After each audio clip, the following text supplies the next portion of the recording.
Saying a sad goodbye to a giant in American politics. Mario Cuomo's life was celebrated in an emotional service at a Park Avenue church, son Andrew doing the eulogy. Dignitaries from both sides of the aisle joined loved ones and friends in the snow to honor the three-term New York governor. CBS 2 political reporter Marcia Kramer was there. He didn't really want pomp and ceremony because in his core, Mario Cuomo was really a simple guy. What the three-term former governor got was a dignified state funeral with an honor guard of state police, the muffled drums and bagpipes that have come to signify the funerals of New York's best, and a casket draped in a New York state flag. By the Lord of sea and sky.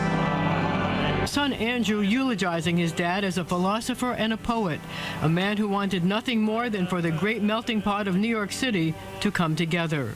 He was concerned about our city, and the current factions in New York City were very concerning to him. And he knew the racial and class divisions are the New York City fault lines. And so, on this day to say goodbye to a man regarded as a giant in American politics, it was politics, the politics of the New York City of today, with rising tensions between police and the communities they protect, that the son called up in speaking about his dad. They say your father never leaves you.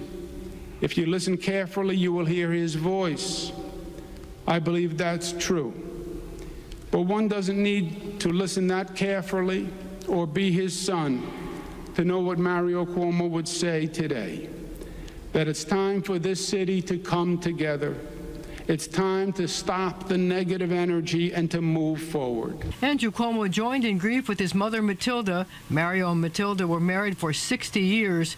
His 3 sisters and brother, the 14 grandchildren, many taking part in the service. Attending the service were former President Bill Clinton, Secretary of State Hillary Clinton, and a who's who of federal, state, and local politicians. He spoke about his father's commitment to the family of New York and how we all have to come together and build one city and one state. Well, I think the thing that summed up Mario Cuomo best for me was the observation of the Reverend George Witt, who said, and I quote, "It was not so much the eloquence of his words, but the eloquence of his life that makes the world a sadder place without him."